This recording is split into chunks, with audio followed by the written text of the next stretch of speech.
hello लोगोफोर good इभिनिं दिनैहाय BTR नि प्रमद बर' बिथांनि सायाव रायलायगोन जोंनि BTR आव BTC आव माने आफ्टर पिस एकर्ड खालामखांनायनि उनाव जोंनि BTC आव माने गोबां माने more legislative and more executive and more administrative जाबाय होननानै बुंदों नाथाय दिनैनि दिनाव जुदि जादोंब्ला दिनैनि दिनाव जोंनाव फाइनान्शियेल पावारफोर जुदि मोर जाबायब्ला गोबां जाबायब्ला दिनैनि दिनाव जोंनियाव माने अलमोस्ट 2 इयारानो जाबाय नै नाथाय दिनैनि दिनाव मानोथो जेबो जौगानाय बा जेबो एक्सिलारेशन जानाय जोंनि गोख्रै जौगानायखौ जों नुनो मोनाखै प्रमद बर' बिथाङा खुगायावल' बुङो रायजो राजाफोर माने दिनैनि दिनाव जेबो खामानि मावनो हायाखै बियो रोखाखा आरो मोनसे खोथाखौ आं रोखायै बुंबावगोन रायजो राजाफोर माने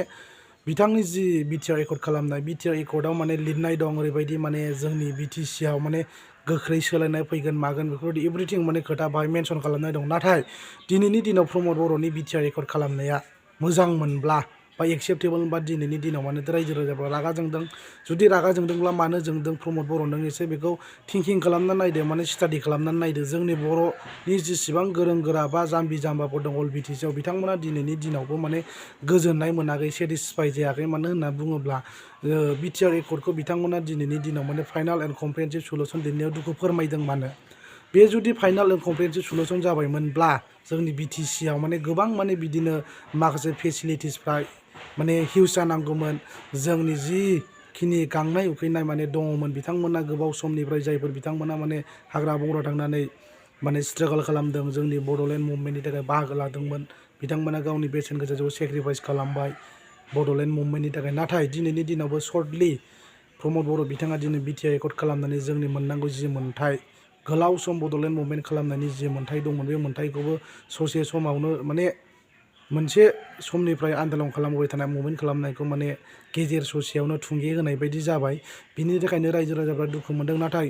मोनसे खोथाखौ आं बुंबावगोन माने आथिं बायनाय बिथांमोना आथिं गैयै मानसिफ्रानो दिनैनि दिनाव माने बड'लेण्ड मुभमेन्टआव बाहागो लादोंमोन नाथाय बेफोरखौ प्रमद बर' बिथाङा एसे साननांगौमोन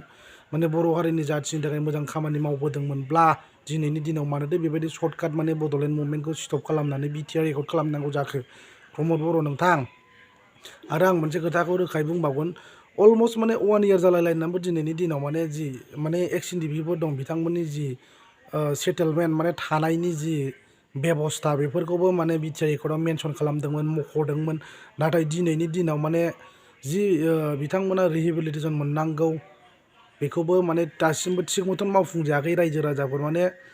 आरो मोनसे खोथाखौ आं रोखायै बुंबावगोन माने जायफोर बिथांमोना माने इलिजिबिलिटि दं माने रोंगौथि गोनां बिथांमोना प्रि रिक्रुटमेन्ट होनानै साख्रियाव सोनाय जागोन मानाय जागोन बेफोरबायदि खोथा दङ बुंनाय दं नाथाय दिनैनि माने जायफोर बिथांमोना माने माखासे माने इडुकेसन क्वालिफिकेसन गैया बिथांमोना बिदिनो सरकारनिफ्राय माने एक्जिस्टिं सरकार माने BTC सरकारनिफ्राय प्रमद बर' दैदेननाय UPPL सरकारनिफ्राय बिदिनो माने फिसारि फिगारि जिखुनु एनि काइन्ड अफ माने स्किम मोनगोन मागोन बेफोरबायदि माने लानो हागोन होननानै माने मेनसन खालामदों नाथाय दिनैनि दिनाव मानो प्रमद बर' बिथाङा डिस्ट्रिबिउसन खालामनानै होआखै मानो जोंनि जि बिथांमोना एक्स NDFB दावहा नांबोनानै सेक्रिफाइस खालामबोदों बिथांमोना दिनैनि दिनाव पिस एकर्ड खालामनानै उदाङै थानो मोननानै दिनैनि दिनाव माबा मोनसे सरकारनिफ्राय फिसारि बा जिखुनु फिगारि अमा थमा लन जिखुनु बिथांमोना दिनैनि दिनाव मोननांगौन प्रमद बर'आ माब्लाबा होफोरदों ने होदोंब्ला होदोंसै खिन्थु जाय बिथांमोना मोनाखै दिनैनि दिनाव बिथांमोनाबो माने मोननांगौमोन मानो मोनाखै प्रमद बर'आ बयनोबो इकुवेल माने मोननांगौनि जि मोन्थाय दं बिथांमोना होनांगौमोन आरो आं मोनसे खोथाखौ बुंबावगोन माने जाय बिथांमोना दासिमबो माने जेलाव दं माने बड'लेण्ड मुभमेन्टनि बाहागो लाना गावसिनि जिउखौ बिथांमोना जेलाव इमप्रिजन खालामजानानै दोनजादों नाथाय दिनैनि दिनाव माने बाहाय मोननै बुस्थु दं माने नन हाइनास एन्ड हाइनास क्राइम दङ आरो माने जायफ्रा माने नन हाइनास क्राइमाव माने इनभल्भ जादों बिथांमोना माने आसाम सरकारजोंनो गगोन माने आसाम सरकारा बेखौ माने आन्डारटेकिं लागोन आरो माने बिनि सायाव गोख्रै खामानि मावनानै बिथांमोनखौ डिसमिस खालामना होगोन केसखौ आरो जाय बिथांमोना माने हाइनास क्राइमाव इनभल्भ जानानै दं बिथांमोना माने बिदिनो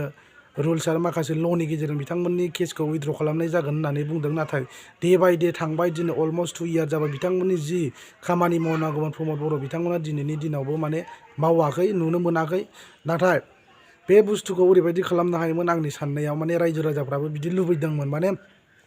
BTR एकर्ड जानानैबो मानो जोंनि दावहारुफ्रा माने फ्रिडम फाइटारफ्रा बड'लेण्डनि जि फ्रिडम फाइटारफोर बिथांमोना जेलाव दङ बिथांमोना माने BTR एकर्ड पिस एकर्ड खालामनायावनो बिथांमोननि जिखिनि केस दं क्राइम दं बेफोर माने